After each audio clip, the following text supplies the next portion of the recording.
Shalom Aleichem, mga kapatid. Shalom Aleichem.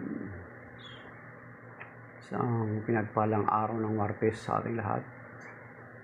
At narito na naman tayo ngayon sa ating Preaching in the Wilderness series, kung saan binabasa natin ang Ebanghelyo ng Panginoon na binabasa sa lahat ng mga Katolikong simbahan. And binabatay natin, of course, yung mga masugid nating taga-suporta, mga batikang lingkod ng Panginoon, si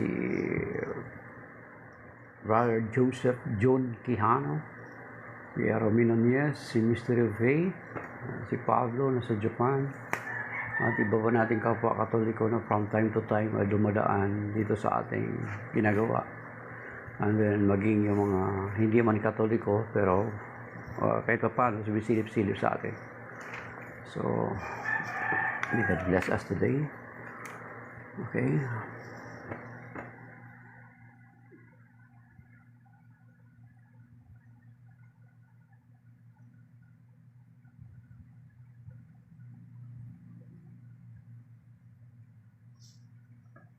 So, before we will start, let us pray this prayer.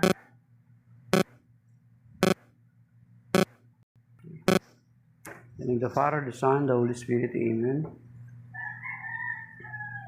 Come, Holy Spirit, fill the hearts of your faithful, and kindle in them the fire of your love.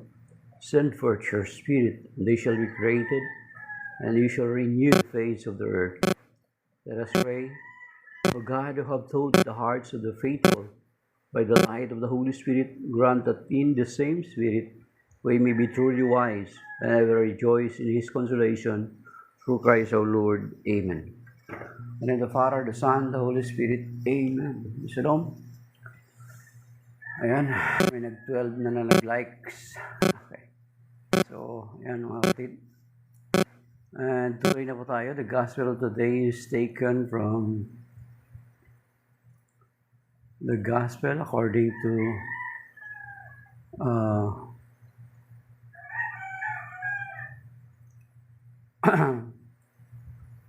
St. John chapter 16 verses 5 to 11. Glory to you, Lord.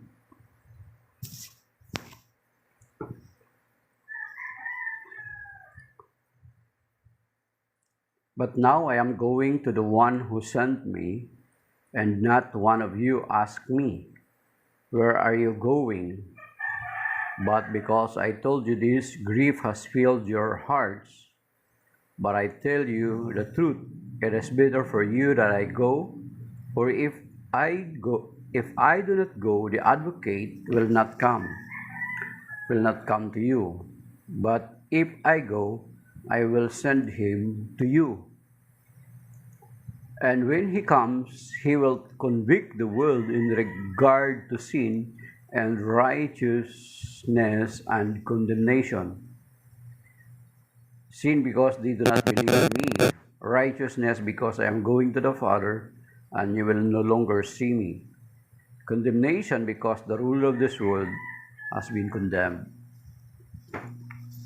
The Gospel of the Lord. Praise to the Lord Jesus Christ. Mga kapatid. Ayan. Contemplative soul. God bless. Contemplative soul. And then sa mga nagla-likes, okay. At saka mga nagtatap ng screen. Thank you, Contemplative Soul. God bless for that. So, ang Ebanghelyo ngayon mga kapatid ay it talks about the coming of the Holy Spirit. Kasi by this coming June 7, our church will be celebrating the Pentecost Sunday, and we also considering it as the birthday of the church, the Catholic Church. Kaya kung bibilangan natin is from 33 AD until now is ay almost magdadalawang taon na ang ating simbahan. The rest of our separated brethren, especially dito sa Pilipinas, ay ang iba sa kanila may mga umaabot na ng 500 years naman, lalo na kapag yung mga galing sa mga Western countries, yung mga Anglican, mga Episcopalian, Methodist, Baptist, Mormons, Jehovah's Witnesses, ay ang iba dyan sa kanila ay almost 500 years na rin. Pero tayo mga Katoliko, we will be celebrating the birthday of the church on the Pentecost Sunday sapagkat noong Pentecost Sunday ay doon mismo nagpasimula na sumibol yung pananampalataya. At makikita natin yan na doon sa Acts, Book of Acts, chapter 2, makikita natin doon na dumating ng Espiritu Santo ay nagkaroon ng boldness ang mga alagad at nangaral sila, and that very day ay ang dami kagad na convert. So, ang conversion ng mga tao ay hindi kagagawan ng mga apostol, kundi kagagawan ng Espiritu Santo. And sa kasaysayan ng simbahan from the first century, from the early century ng simbahan, noong 33 AD onward, ay we spread the gospel by preaching the word, not by sword, mga kapatid. Yan po kakaiba, ha? We do not, hindi nag-mission ang ating simbahan, just bringing the word, not a sword, mga kapatid. Not nag-flourish or lumaganap ang ating pananampalataya because kung titingnan natin na the Lord accompanied His disciples, His apostles, na makapag-perform ng mga miracle at himala at kababalagan bilang tanda na sila'y tunay nga na sinugo ng Panginoon. Ayan. So, dito makikita natin na kung titingnan natin itong John chapter 16 verses 5 to 11 is parang pag-uulit ng Panginoon doon sa sinabi niya sa John chapter 14 verse 1 to 6, di ba? Na makikita natin dito, sabi niya, so verse 5, but now I am going to the one who sent me, and no one asked me. Di ba? Naalala natin yung John chapter 14. I will go and prepare a place for you. And then, where are you going?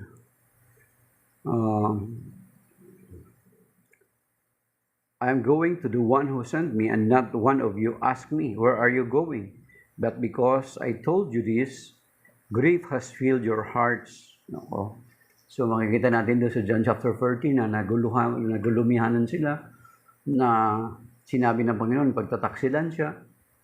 And then another dito, ang tagpo na ito, nagulumihanan sila. Sinabi ng Panginoon doon, kinomfort sila na, I will go and prepare a place for you, but I will come again to get you, so that where I am, there you will be also. And then dito, sinabi ng Panginoon, sabi niya, where are you going? But because I told you, this grief has filled your hearts. But I tell you, yan, ito na mga kapatid, that I tell you the truth, it is better for you that I go. For if I do not go, yan, sapagkat kung hindi siya alis, the Holy Spirit or the Advocate, okay, sabi niya, for if I do not go, the Advocate or the Holy Spirit, the Paraclete, yan, mga kapatid, ang tagapagtulong, ang abogado, ang patnubay, yan, will not come to you. The Advocate will not come to you. Kaya nga, lagi nating sinasabi that the Holy Spirit is a person, is an individual. He is not a force. It is not a force. It is not a power. But the Holy Spirit gives power, mga kapatid. Okay? Then, sabi niya, will not come to you, but if I go, I will send Him to you. So you see, even our Lord Jesus Christ, sinasabi niya, I will send Him to you. But if I go, I will send Him to you. Yeah. Him. So, kinikilala ng Panginoon that the Holy Spirit is a person, is an individual. Different from Him, different from the Father, mga kapatid. So that is why we in the Catholic Church, we strongly believe in the Holy Trinity, the three divine person of one God. At yan naman ay makikita natin doon sa, kaya nga yung Matthew 28:19, makikita natin na yun ay nagtumulong sa atin na maging maliwanag sa atin that the Holy Spirit is not just a force. It is not a force. He is a person, he is an individual. Okay, sabi niya, I will send him to you. That is why, ang ginamit na pronoun is him, mga kapatid. Maliban kung kabilang ka sa miyembro ka ng isang simbahan, na sabi niya, they are not just simply basing their faith based on grammar. Pero kung hindi natin intindihin ang grammar ng biblical grammar or grammar dito sa ang balarila dito sa Biblia, mga kapatid, yan yung mga pagkakataon na magkakamali ka sa pag-uunawa mo sa banal na kasulatan. Kaya that is why ang ating simbahan, ang mga pumapasok sa pagiging pari, hindi lamang sila nag-aaral ng college. Ang seminary, ang mga mga pari, nag-aaral sila ng seminary nila, 5 years, pre-college, then yung 4-year college, so bali 5 lahat. Then after that, ay mag-aaral sila ng, prior sila mag-aaral ng theology, meron silang novitiate, what we call this, postulancy, then novitiate, ilang taon yan, depende sa congregation. Then after that, mag-aaral sila ng theology and then philosophy. So, sabihin, equivalent na may dalawa silang maliban na pag-graduate na ng college, may dalawa silang mga major courses, yung theology at saka philosophy. So, kasi napaka-importante mga kapatid na maintindihan natin. Importante yung pag-aaral, lalo na kapag yung grammar, mga kapatid.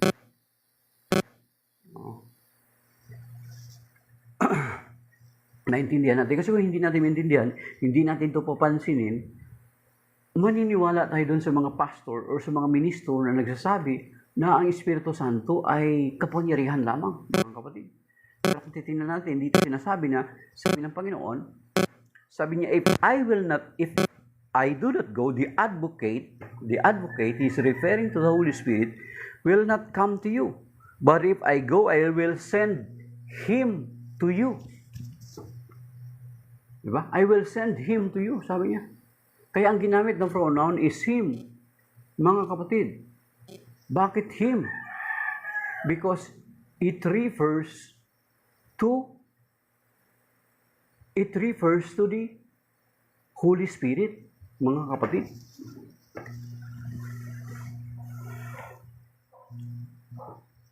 Okay. And then, sabi niya, and then, kasunod, and when he comes, he will convict. And when he comes, again, nagsabi naman, and when he. So, ibig sabihin, ang Espiritu Santo is not a power. It's not a force.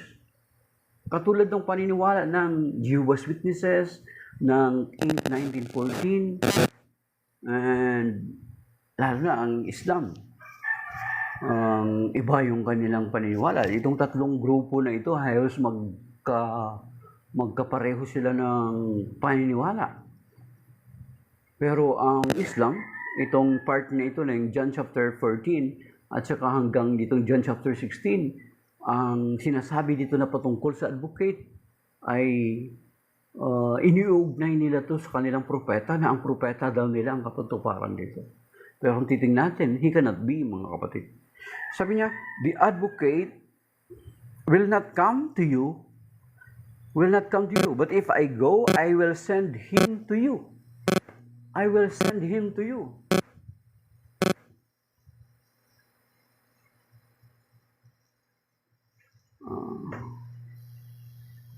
Because your God is more weaker, because the wisdom of your God can be fathomed. Our God, the wisdom of our God cannot be fathomed. Okay? Sino to? Si Fireblaze. Anyway, ano bang kinabibilangan mong sekta at denominasyon? At sino ang pundador? May I know before ka mag-comment, magpakilala ka muna. Okay, sabi mga kapatid. Then verse of and when he comes, okay, ulitin natin mga kapatid. And when he comes, pangalawa na yun. Una, sinabi na Panginoon, him, I will send him to you. And when he comes, he will convict the world. He will convict the world to regard to sin and righteousness and condemnation. So, he will convict the world. Okay.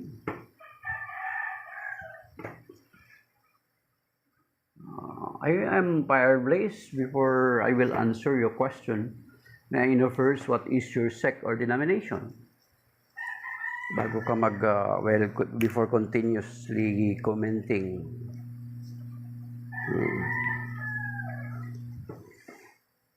So that is why mga kapatid, kung makikita natin dito, kaya yung sinasabi sa Matthew 28:19, sabi ng Panginoon, go ye therefore to all nations, baptizing them in the name of the Father, and of the Son, and of the Holy Spirit.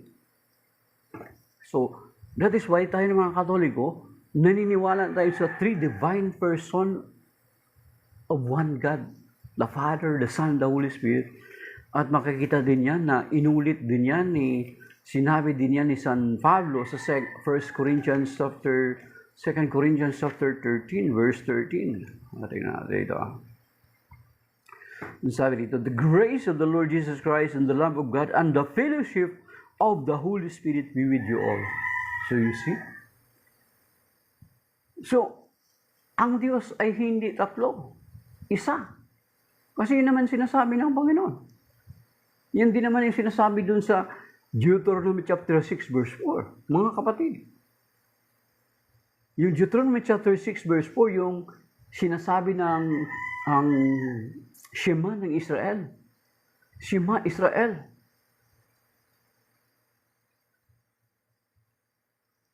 Okay. Then, it can't be fathomed. You're recognizing the wisdom of God can't be fathomed. Then why you're questioning the three divine persons in one God? Fireblaze. As I said, I am asking you, what is your sect or denomination? Why you're afraid to? Why are you ashamed to tell what denomination you are? At least you know that I am Catholic. I am standing in my Catholic faith. What about you? Before making a comment in my program, you should tell other people too that what is your denomination. Okay. So, mga kapatid, makikita natin, that is why in Matthew chapter 28 verse 19, the Lord said, sabi niya, go ye therefore to all nations, baptizing them in the name of the Father, the Son, the Holy Spirit. And then, here again in 2 Corinthians chapter 13 verse 13, St. Paul said, sabi niya, the grace of the Lord Jesus Christ and the love of God and the fellowship of the Holy Spirit be with you, be with all of you. Kaya nga, kung titingnan natin, ay ang ating pananampalataya na bilang mga Katoliko, almost lahat ng mga sect at denominasyon ay sinasang-ayunan nila maliban doon sa mga huling mga sect at denominasyon na nasusulputan. Halimbawa ni Kibuloy ng 1914, ng Jehovah's Witnesses at ng Muslim. Doon sa Muslim, sa kanilang aklat ay sinasabi na ang Panginoong Jesucristo, si Isa is Kalimatullah. Ang Kalimatullah is Word of God. At kung titingnan natin kung ano ang reference ng Word of God, ay makikita natin doon sa John chapter 1 verse 1 to 3 at saka verse 4 din, mga kapatid, na sinasabi doon, in the beginning was the Word, and the Word was with God, and the Word was God. Ay, God bless you, Kakampink. Okay. Okay.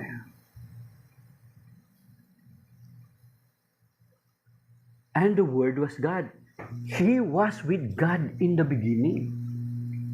And then sa verse 14, and without Him, nothing is created. That is why, sabi ko nga sa inyo, sa atin sa Catholic Church, it is very important to know the grammar of the Scripture, to know grammar, mga kapatid. Hindi katulad ng isang pananampalataya na most possibly kinabibilangan nitong fireblaze na ito, na ang kanilang sekta o denominasyon ay hindi raw nagbabase sa grammar.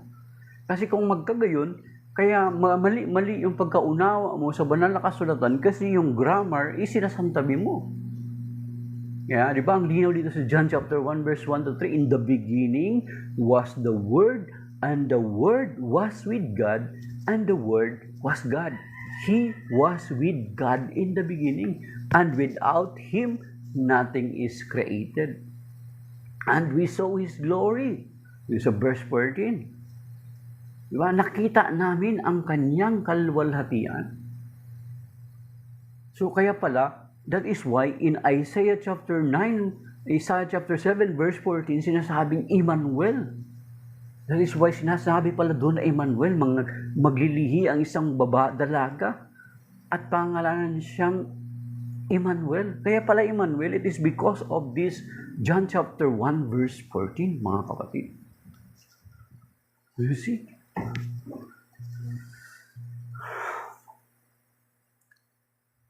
Okay. So, advocate. Abogado sa ibang term, mga kapatid. Abogado, ang other term is paraklet. Katuwang, katulong.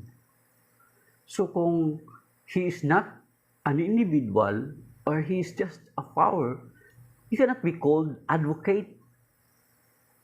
He cannot be called paraklet. Okay? Yes, we are. Romans 10:14 to 15, yes, we are. Kasi kami sa Catholic Church, Fireblaze, meron kaming tinatawag na apostolic succession. So therefore, the flow of authority handed down to the apostles ay possess ng Catholic Church, hindi ng sekta mo. Kaya nga, nahihiya ka na sabihin kung ano sekta mo. Kung proud ka sa sekta mo, you're supposed to say, you're supposed to tell us what sect or denomination you are. We are sent by God by virtue of our baptism. We shared in being the prophet, king, and priest of the Lord Jesus Christ. We shared through our baptism. Kayo, ano yung proof nyo na kayo ay may connection sa Panginoong Kristo? Kaya hindi mo masabi ka ano yung sekta mo at denomination. Kasi malalaman ng iba na ang sekta mo ay itinatag lamang ng tao. At alam natin na kapag itinatag lamang ng tao ay bagsak sa doon sa sinasabi sa Psalm 127 verse 1. Na kapag ang isang sambahayan, sa Psalm 127 verse 1, sapagkat ang isang sambahayan na hindi ang Diyos ang nagtatag, ito'y walang kabuluhan. Unless the house built by the Lord. The labor of those who build is in vain. Nonsense. Tama yung sinasabi mo, nonsense. Kapag ang isang sekta at denominasyon ay tatag lamang ng isang tao, katulad ng pastor mo na nagtatag ng iyong sekta at denominasyon, ay walang kabuluhan ayon sa sinasabi sa Psalm 127 verse 1. It's nonsense. That is why in Acts of the Apostles, sabi doon, the Lord does not dwell in the house built by men. So, if we will connect it to Psalm 127, it is confirmed that the Lord is not dwelling on those houses, on their churches built by men.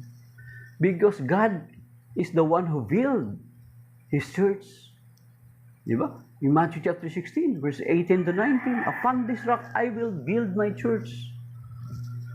And in the prophecy in Daniel chapter 2, verse 44, it says that in the lifetime of those kings, God will set up a kingdom. God will set up a kingdom. Then, In Matthew 16, Jesus said, I will build my church.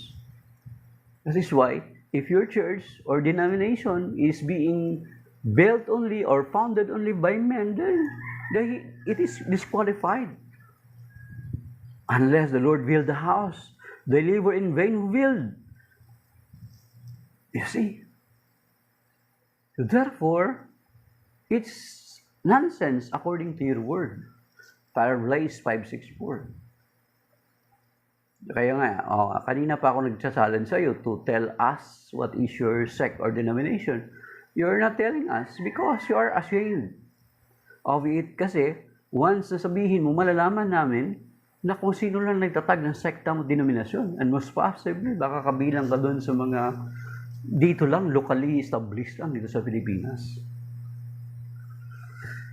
So yun mga kapatid.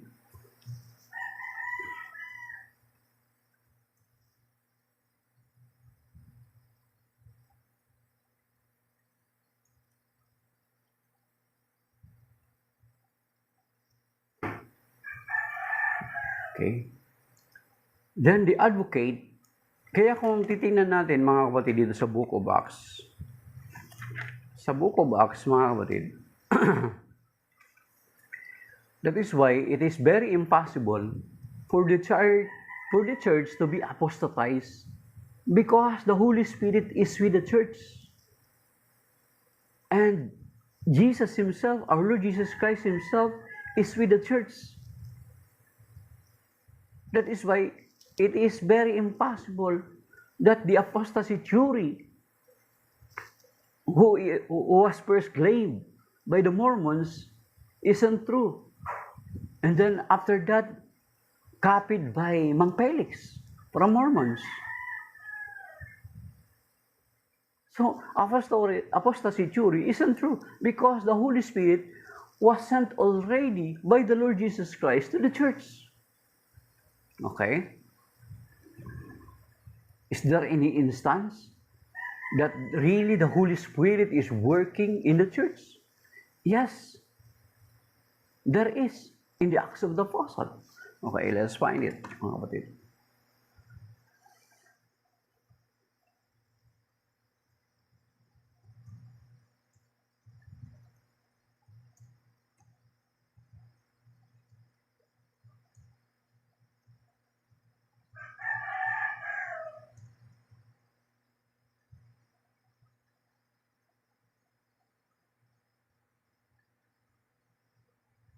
Okay. So Acts chapter 16, verse 16. See? The Lord Jesus Christ said, if I will not go, the advocate will not come to you. So, when the Holy Spirit came to the apostles, the Holy Spirit works. That is why, if the Holy Spirit is in the church, so therefore, there is no chance of apostasy. There is no chance of apostasy, my dear brothers and sisters. So therefore, since that there is no chance of apostasy, what Psalm 127 verse 1 is saying is true. Unless the Lord build a house, those who build their houses is in vain. That refers to house, not to the church. No, you don't understand. In 1 Timothy 3:15, the household of God is the church of the living God, the pillar and foundation of the truth. So you see, so the house mentioned in Psalm 127 verse 1 is referred to the church built by the Lord Jesus Christ himself. So therefore, if the Lord Jesus Christ has built his household already, his church already, why you belong to the church founded by men? No, di ba? So it's nonsense. That is nonsense. Okay, Acts chapter 16, verse 6, mga kapatid. So, that is why, yung mga sekta na nagsasabi, those sect and denomination, the church founded by the Lord Jesus Christ were apostatized is false. Because, how it can be apostatized if the Holy Spirit is in the church? if the Holy Spirit, if Jesus Christ himself accompanied by the church in Matthew chapter 28, I will be with you, Matthew 28:20, I will be with you till the end of time. Okay? Then the Holy Spirit is also in the church. That is why there is no chance of apostasy. Okay. Paano nag-work ang Espiritu Santo during those times sa mga apostol? That even until now. Kasi matatapos lang yung ministry ng Espiritu Santo sa pagbabalik ng Panginoong Jesucristo in His final coming. In Acts chapter 16, verse 6, verse 7, sabi niyo dito, 16 verse 6 to 7, they traveled through the Phrygian and Galatian territory because they had been prevented, okay, take note ha, they had been prevented by the Holy Spirit from preaching the message in the province of Asia. So you see, the Holy Spirit is working in the church. They were prevented to preach in that part of that region during those times. And then verse 7, okay, when they came to Mysia, they tried to go on into Bithynia, but the Holy Spirit of Jesus do not allow them. You see, dalawang beses dito sa verse 6, Acts 16 verse 6, and then Acts chapter 16 verse 7. So, ibig sabihin, the Holy Spirit is working. Then how can the church can make error? There is no chance. So therefore, there is no chance of apostasy. So if there is no apostasy, so therefore, those founder of sect and denomination claiming that the church founded by the Lord Jesus Christ were apostatized are false, mga kapatid. They are false prophets. That is why the Lord Jesus Christ himself, in his eschatological discourse, in his eschatological teachings in Matthew chapter 24, he never mentioned that the church he has founded will be apostatized. But only some of the believers will be apostatized.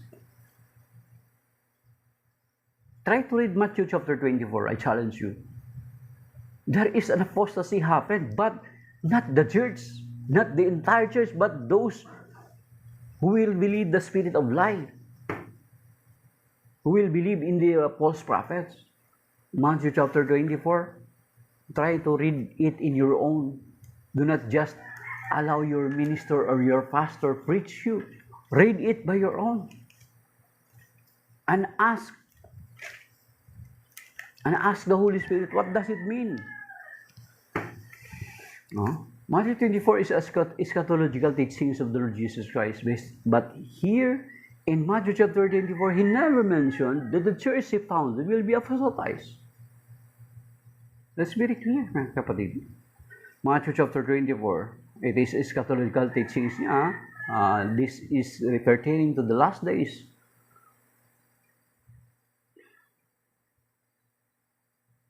Okay, verse 5, Matthew 24, verse 5, for many will come in my name, saying, verse 4 and 5, Jesus said to them, in reply, see that no one deceives you, for many will come in my name, saying, I am the Messiah, and they will deceive many. Okay, verse 11, many false prophets will arise and deceive many. Marami. Okay. And because of the increase of evil-doing, the love of many will grow cold, but the one who perseveres to the end will be saved. The gospel of the kingdom will be reached throughout the world as a witness to all nations, and then the end will come. Okay.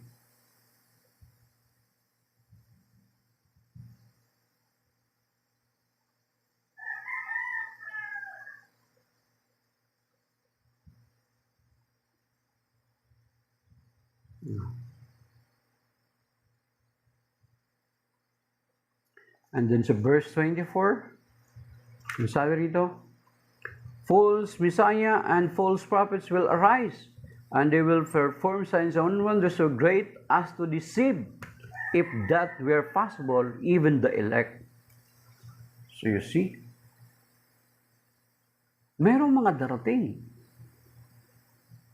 The Lord Jesus Christ never mentioned na meron pa siyang darating na susuguin. Take note, na eschatological events to mga kapatid. He is referring to the last days. But he never mentioned that there will be another prophet to be sent to us to proclaim the truth. It was given, the truth were proclaimed already in the church, and the church proclaims it to the world. The church is proclaiming this to the world. He never mentioned na meron pa siyang darating na mga propeta na susuguin para igabayan ang kanyang bayan, ang kanyang simbahan. No. Meron siyang sinabi na mga darating pero mga bulaang propeta at doon tayo pinag-iingat ng Panginoon. Kaya huwag tayong maniwala na sinasabi, natalikod yung iglesyang itinatag ng Panginoon. Kaya narito yung founder namin. Muli itong itinayo noong 1830 sa Amerika. Ang katunayan, meron pa nga siyang aklat na nagawa. Then later on, kinopya naman ng ating local na kababayan natin. Kinopya niya yung ganyong paniniwala. Kasi nag-click eh. Pinaniwalaan eh. Kinopya niya. Nasabi niya, natalikod yung iglesyang itinatag ng Panginoon. Kaya muli daw itong itinayo muli noong 1940. That is a very, very lie, mga kapatid. The Lord has already warned us before pa man mangyari mga ito. Basahin natin in Matthew chapter 24. So wala pong pagtalikod, mga kapatid, na nangyari. Kasi ang Espiritu Santo isinugo ng Panginoon sa kanyang iglesia.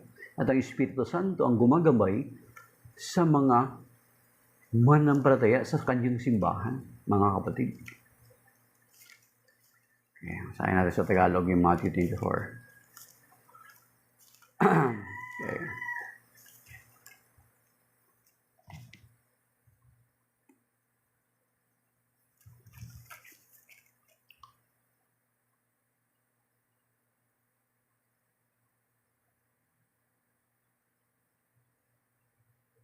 Matthew chapter 24 verse 10. Ito mga kapatid Matthew 24 verse 10. Ang sinasabi dito, maraming tatalikod sa kanilang pananampalataya at mapupuot sa isa't isa, ipagkakanulo ng isa't isa ang kanyang kapwa. Maraming tatalikod.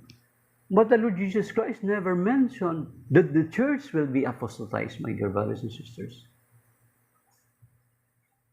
Kaya nga, yung sinasabing pagtalikod ay invention lamang ng mga tao na gustong isingit yung kanilang founder sa banal na kasulatan, which is very, very wrong, mga kapatid. Yung pinipilit nating pilipitin ang banal na kasulatan para ipilit isiksik yung kanilang founder sa Biblia. Na samantala ang sinasabi dito ng Panginoon, dito sa eschatological teachings niya, na maraming tatalikod sa kanilang pananampalataya. But the Lord Jesus Christ never mentioned that the church He has founded ay matatalikod. Kasi, nung itinatag niya ito, ang kanyang iglesia, ay kaagad niya itong pinangakuan. Matthew chapter 16, verse 13 to 20, upon this rock I will build my church, that even the gates of Hades or ang pintuan ng kamatayan ay hindi maaring makapanaig. Pag sinabing kamatayan, pag sinabing mamatay, ibig sabihin it stopped to exist. But the Lord Jesus Christ has promised beforehand, upon this rock I will build my church, that even the gates of Hades shall not prevail against it. Ibig sabihin, hindi makapananaig sa kanyang kamatayan. Ibig sabihin, hindi siya mabubuhol. Ibig sabihin, hindi siya mamatay. Ibig sabihin, He will not stop to exist. But rather, it will continue to exist. Katulad ng sinasabi sa Daniel chapter 2, verse 44, in the lifetime of those kings, the God will set up a kingdom that shall never be destroyed. Mga kapatid, and it will not be handed over to another person. And then yung bato sa vision ang bato doon sa vision ni Daniel doon sa Daniel chapter 2, at ang batong tipak ng bato na nanggaling sa bundok pababa na nagwasak ng imahe na different composition yung part ng body niya. Ang bato na yon ay lumaki ng lumaki at lumaganap sa buong daigdig. That rock was never fragmented. Hindi nagkaroon hindi nasira o nabasag. Bagkus ito'y pumuno sa buong daigdig. So therefore, patunay lamang na sinasabi ng banal na kasulatan na kahit ang kamatayan ay hindi makaaring makapanay. So therefore, there is no chance of apostasy. And then kapag walang chance ng apostasy, ibig sabihin, walang chance na maisingit sa Biblia yung mga pundador ng sekta na nagsasabi na taglikod ay iglesyang itinatag ng Panginoon. Mga kapatid. So that is right now, mga kapatid. Shalom. At maraming salamat sa flood like ng iba, 1.7K likes. And then yung mga nag-tap ng screen kanina. And then si Fireblaze na nakisalamuha sa atin, but he was ashamed to tell us ng kanyang sekta at denominasyon. Sapagkat sinasabi nga ng banal na kasulatan sa Psalm 127 verse 1 na kapag ang isang sambahayan ay hindi ang Diyos ang nagtatag, ito'y walang kabuluhan, mga kapatid. So, that is why kapag ang sekta mo or ang simbahan mo ay tinatag lamang ng tao, ito'y walang kabuluhan, mga kapatid. Sapagkat ang Panginoon ang siyang nagtatag na ng kanyang simbahan. Then kapag nagtatag ka pa, bakit parang kinukumpit mo ang iglesyang itinatag ng Panginoon? Nakikipag-competition ka sa Panginoon. Parang sinasabi mo sa Panginoon, walang kwenta yung tinatag mo, mas maganda to sa akin. It seems to be like that, mga kapatid. Kaya pagdating ng araw, tama yung sinasabi ng banal na kasulatan sa Matthew chapter 7 verse 21. Ayun ay, although yung verse na yun is applied for all, at yan ay lalong applied din sa mga pastor, pundador ng mga pastor, ng mga different sekta at denominasyon.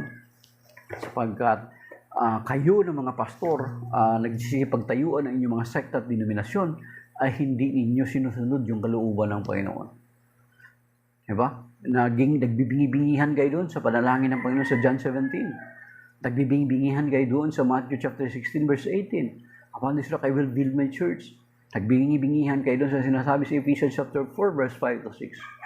Nagbingi-bingihan kayo doon sa sinasabi sa John chapter 10 verse 16. Nagbingi-bingihan at saka nagbulag-bulagan. Masakit na salita yun. At nagbibingi-bingihan kayo at nagbubulag-bulagan kayo doon sa mga ipinangangaral ninyo. Yung Galatians 5:19 to 20. Yan, binabanggit nyo yan. Usually, ginagamit nyo sa Catholic Church. Pero yung dalawa doon na binanggit, yung pagkakampi-kampi at pagkabahagi ay ginagawa ninyo, at yan ay tahasang pagsalungat din sa itinuturo ng Panginoong Jesucristo. Di ba? At sa kanya sabi sa Matthew chapter 12 verse 30, ang sinasabi doon, ang hindi panig sa akin ay laban sa akin, at ang hindi tumutulong sa akin mag-ipon ay nagkakalat. So therefore, pagdating ng araw, yung Matthew chapter 7 verse 21 na alam ko na memorize ninyo, ayan ay babanggitin sa inyo. Hindi lahat ng tumatawag sa akin, Panginoon, Panginoon, ay makapapasok sa karya ng langit, kundi yaon lamang tumutupad sa kalooban ng aking Amang nasa langit. So, ang pagtupad sa kalooban ng Panginoon ay hindi lamang kung ano lang yung gusto mong tuparin. Dapat tuparin natin yung sinasabi niya na, I have one flock, one shepherd. He established only a church, not churches. There will be one faith, one Lord, one baptism, Ephesians 4, 5, and 6. He prayed for its unity, John 17. And then, sinasabi dun sa Romans 16, 17 to 18, na itong mga taong ito ay hindi talaga naglilingkod sa Panginoon kundi sa kanilang sariling appetite. Bakit? Kasi ang laki ng pakinabang. Sa sarili, basahin niyo Romans 16:17-18 mga kapatid. Okay? And that is by now mga kapatid. Kaya binababalaan tayo ng banal na kasulatan na kung hindi ka tumutulong mag-ipon, nagkakalat ka. So ngayon, ang tanong sa iyo, are you helping the Lord to gather His scattered flock? Okay? Kung nagtayo ka ng sariling sikta, may ibig sabihin, you are not helping the Lord to gather His scattered sheaves. You are not helping Him to gather the sheaves in one flock who has one shepherd. John chapter 10 verse 16. You are not listening to the fear of the Lord in John 17. That is why, when the time comes, on the judgment day, the memory verse you know, especially in Matthew chapter 7 verse 21, ay pumapatungkol din pala sa iyo. You're always pointing your finger to us Catholics. Usual ganun. Ginagamit yung Matthew 7:21 pero hindi nyo na-realize na kasama kayo doon. Ay, Kuya Romy, good morning. Okay. So, yun mga kapatid. Kaya pagdating ng araw, tandaan natin yun. Matthew chapter 7 verse 21, para sa atin yan, mabigat yan. At yung Galatians 5:19-20, baka kasama ka dun sa nagkikreate ng pagkabahabahagi at pagkakampi-kampi. Let us remember, ang pagkabahabahagi at pagkakampi-kampi ay hindi kagustuhan ng Espiritu Santo o ng Diyos. Ang gumagawa ng pagkakampi-kampi at pagkabahabahagi is the devil. Kapag ang devil or diablo, ang word etymology word niya is diabolos. Na ang ibig sabihin ng diabolos is to divide. The Lord Jesus came to unify, to have one flock and one shepherd, but the devil came to divide and destroy. John chapter 10 verse 10. Kaya mag-ingat tayo. Baka akala natin, ang simbahang kinabibilangan mo, palibhasa gumagamit ng pangalan ng Panginoon Jesucristo, ang akala mo, pag-aari na ni Kristo. Pero ang totoo pala ay hindi. Kasi tignan, basahin niyo yung Matthew 24, na darating yung mga antikristo, darating yung mga bulaang propeta, gagamitin ang pangalan ng Panginoon Jesucristo just to deceive. Di ba? Bakit tayo nadadaya bakit nadadaya tayo na nakakabili tayo ng mga damit or mga pantalon na kinopya sa pangalan ng original? Kasi akala natin kasi nakalagay kasi dito di ba, kaya nga meron masama yung Levi's, ang kuminsan nga yung iba lives baliktad. Kasi kinokopya mga kapatid. Kaya mag-ingat tayo sa kopya-kopya. Okay, so that is by now mga kapatid. Shalom. May God bless us and keep us safe and sound sa araw na ito. Iligtas naman tayo ng Panginoon sa mga mabibigat ng mga pagsubok at mga mabibigat ng mga problema, mga kapatid. Kala ko tapos na yung Kuya Romy BBS to ng Sunday. Matagal na lang ako matagal din ako naging speaker sa BBS 1. Member dati ako ng BA. Hayaan mo na, ibigay mo na yan sa iba dyan. At least, pagbigyan na natin yung iba. Sila naman. Tagal ako naging speaker ng BBS 1 hanggang BBS 2. Karating pa ako sa Greenwoods nakapag-talk ako doon sa mga BBS sa Greenwoods, San Andres Apostol. Ngayon, sa biyaya ng Panginoon, kahit wala man ako sa BBS, pero dinadala tayo ng Panginoon sa iba't ibang parokya dito sa ating diocese. Kaya nga, this coming May 31, may talk ako doon sa Parang Marikina. Then last Saturday, di ba, doon nga kami sa sakop ng St. Anthony of Padua. Kami ni Ate Joy.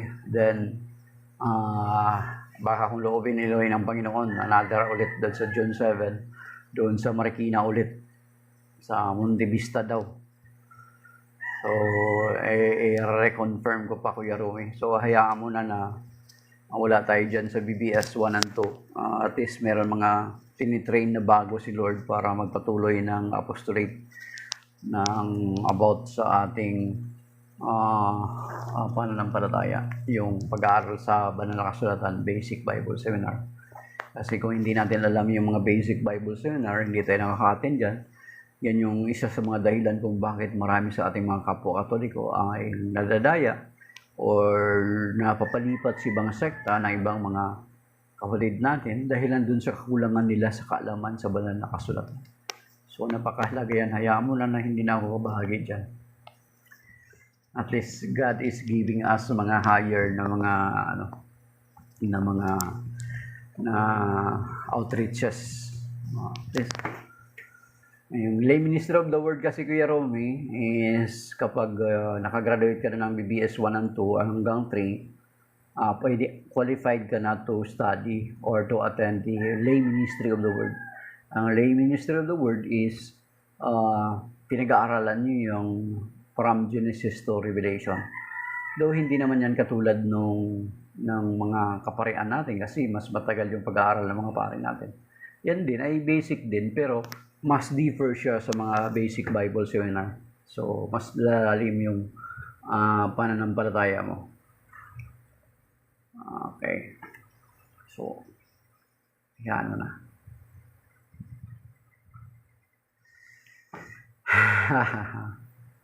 Kung invite nila ako ng sabihin mo kay suggest mo kay Ate Aida. I-invite ako sa BBS 3. Sabihin mo, Kuya Romy, i-suggest mo sa meeting kasi hindi ako nakakatinaan natin ng meeting natin. By Sunday pala, Kuya Romy, sa Sunday may meeting tayo sa preparation natin para sa paklase sa sponsoring niya. Okay. So, okay. Sige. Kuya Romy, salamat. Maraming salamat. Kasi Kuya Jun, hindi pa yata nagising.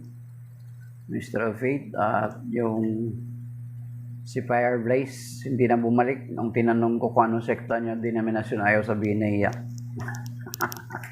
Kasi alam nila kapag sabihin niya kung anong sekta at denominasyon niya, malalaman natin kung sino yung founder ng sekta niya. So, kaya hindi na nagpatuloy, umalis na siya. So, that is by now, mga kapatid. Shalom, and may God bless us and keep us safe and sound. Signing off. Iligtas natin sa Panginoon ng Sir Rodriguez sa mga bigat ng pagsubok. Malubang karamdaman, ganyan si Brother Dominic Navarro sa Unibrad Calix at iba pang nangailangan tulong na biyaya ng Panginoon. At iligtasin na tayo ng Panginoon sa traffic violation kasi humihigpit na naman ngayon yung income. No contact apprehension using videos, mga CCTV cameras. So, shalom, that is by now.